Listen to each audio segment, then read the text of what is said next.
Ya, selamat siang anak-anak. Bersyukur sekali hari ini kita bisa kembali belajar. Gimana? Sehat-sehat semua ya? Baik, saya akan memulai bab yang baru tentang, masih ada kelanjutannya tentang gelombang. Kalau yang lalu kita sudah belajar tentang gelombang berjalan, kemudian gelombang stasioner, maka hari ini kita akan belajar tentang gelombang cahaya. Ya, gelombang cahaya saya kira nggak asing lagi buat kalian. Nah, yang kita bahas hari ini adalah gelombang cahaya, tapi khusus membahas interferensi dan difraksi cahaya. Apa itu interferensi dan apa itu difraksi? Nanti akan dibahas di bab ini. Namun sebelumnya, mari kita lihat sifat umum gelombang cahaya dulu. Jadi cahaya itu merupakan gelombang transversal yang termasuk gelombang elektromagnetik, berarti tidak butuh medium untuk merambat. Jadi cahaya dapat merambat dalam ruang hampa dengan kecepatan 3 kali 10⁸ meter per sekon. Ini sifat gelombang cahaya. Jadi merupakan gelombang transversal dan termasuk gelombang elektromagnetik transversal, berarti merambatnya tegak lurus dengan arah getarnya. Kalau masuk gelombang elektromagnetik, berarti dia tidak butuh medium untuk merambat, berarti cahaya dapat merambat dalam ruang hampa. Nah, cepat rambat cahaya sangat besar, 300 juta ya, 3 kali 10⁸ meter per sekon. Nah, kemudian untuk cahaya itu ada beberapa sifat, kurang lebih ada 7 sifat-sifat cahaya. Yang pertama, cahaya dapat mengalami pemantulan, istilahnya refleksi. Jadi cahaya bisa mengalami pemantulan. Kita bisa melihat benda itu karena benda memantulkan cahaya ke mata kita. Ya, itu contoh peristiwa pemantulan.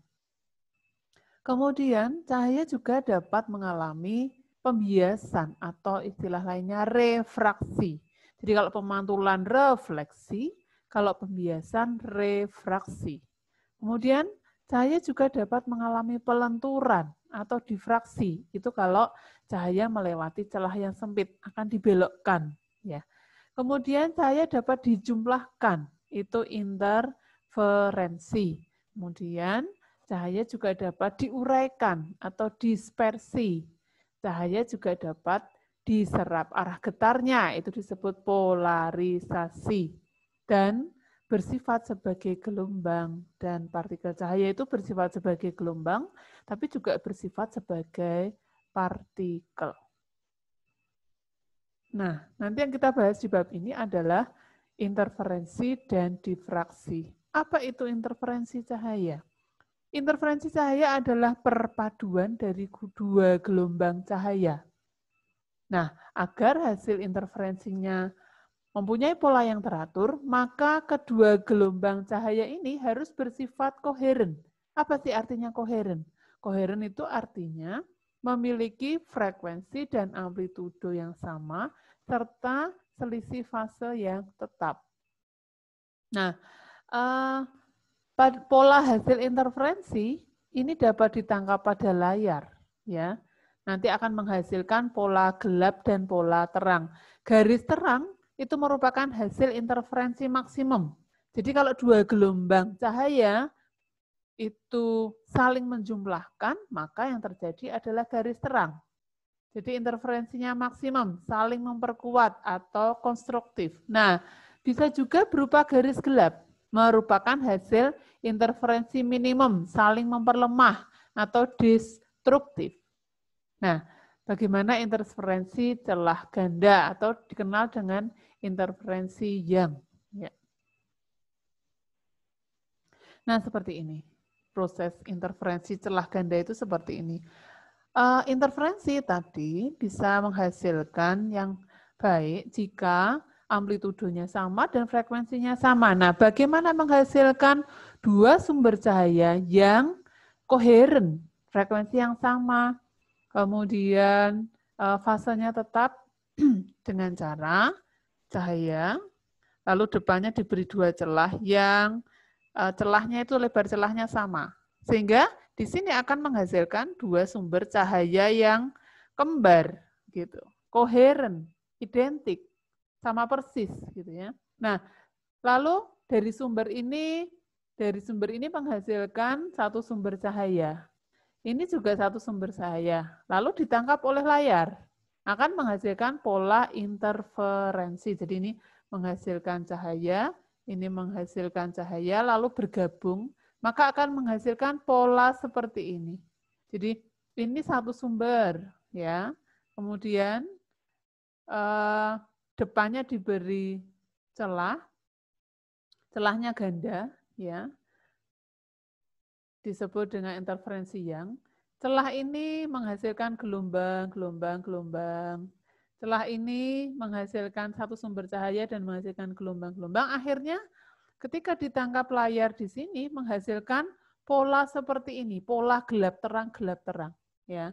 Nah, pola yang terang itu disebut interferensi maksimum, sedangkan pola yang gelap itu disebut interferensi minimum. Ya, seperti ini. Ini satu sumber cahaya, depan diberi celah, maka akan menghasilkan dua sumber cahaya yang identik, yang koheren.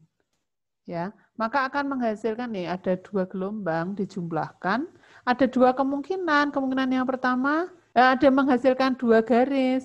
Garis terang adalah interferensi maksimum, berarti ini saling menguatkan, ya. Sedangkan garis yang gelap itu interferensi minimum, berarti saling melemahkan. Ya. Nah, untuk interferensi maksimum itu diberi terjadi jika kedua gelombang memiliki fase yang sama atau sefase, yaitu jika selisih lintasannya sama dengan 0 atau bilangan bulat kali panjang gelombang, sehingga ini dirumuskan D kali sin theta sama dengan N lambda, dengan N mulai dari 0. N sama dengan 0 itu disebut terang pusat, N sama dengan 1 disebut terang ke 1, N sama dengan 2 terang kedua, dan seterusnya. Nah, dalam persamaan ini, ya, D sin theta bisa diganti P kali D per L. Ya, dengan P adalah jarak terang ke N, berapa? Terang ke 1, berarti N1. Maka P-nya berapa misalnya. Lalu D itu adalah lebar celah. Ya, D-nya ini lebar celah. L adalah jarak layar. Ya, jarak sumber ke layar. Kemudian, kalau ini persamaan interferensi maksimum, D sin theta sama dengan N lambda, bisa diganti P kali D per L sama dengan N kali lambda. Dengan N itu bilangan mulai dari 0, 1, dan seterusnya. Lambda panjang gelombang, L tadi jarak celah ke layar. Ya. Kemudian D itu lebar celahnya. Ya. Maaf, jarak antar dua celahnya D, ya, jarak kedua celah itu D, lalu P adalah jarak terang ke berapa dari terang pusat. Nah, nanti di soal akan ditentukan jarak terang kedua, berarti P itu bisa dihitung berapa jarak terang kedua dari terang pusat, P-nya bisa dihitung, P-nya yang dicari, D-nya diketahui, L diketahui, N-nya 2 kali lambda, dan seterusnya.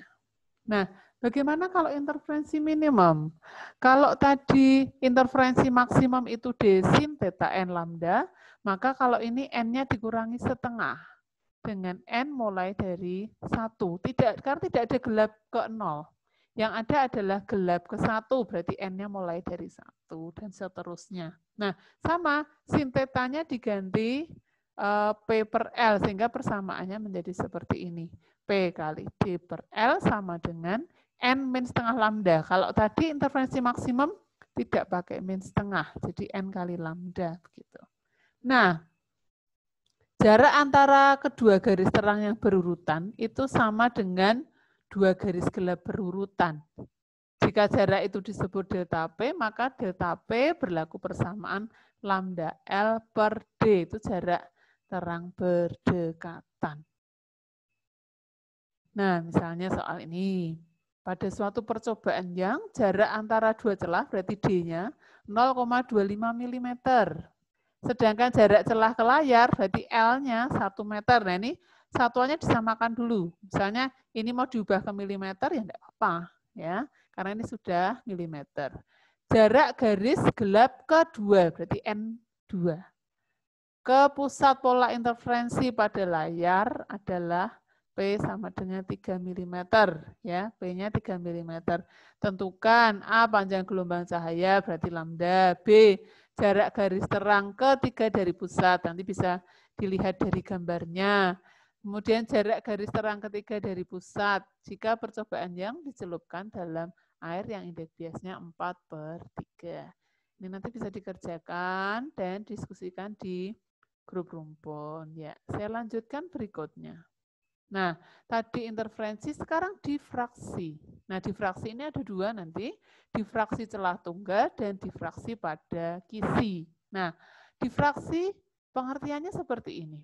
Jika muka gelombang bidang pada suatu celah sempit, jadi lebarnya lebih kecil dari panjang gelombang, maka gelombang ini akan mengalami lenturan, sehingga terjadi gelombang setengah lingkaran yang melebar di belakang celah tersebut.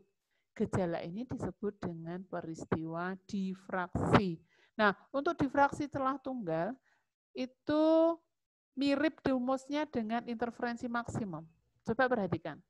D sin theta sama dengan N lambda ini kan tadi di peristiwa interferensi ini masuk interferensi maksimum.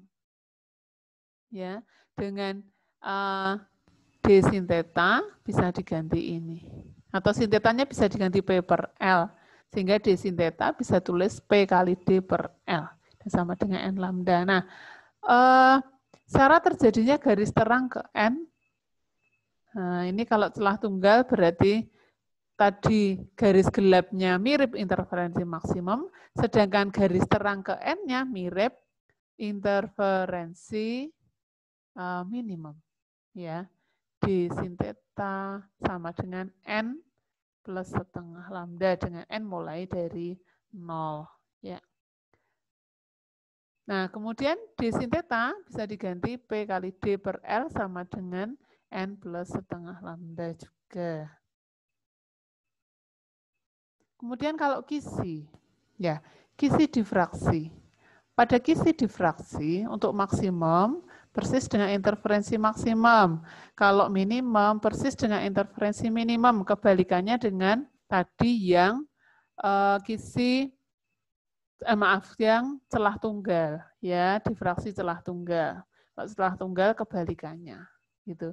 Nah, bedanya kalau kisi, apa sih sebenarnya kisi? Kisi itu celah yang sangat banyak. Celah banyak itu namanya kisi. Sehingga cahaya ketika masuk pada celah banyak juga akan terjadi pola gelap terang seperti ini.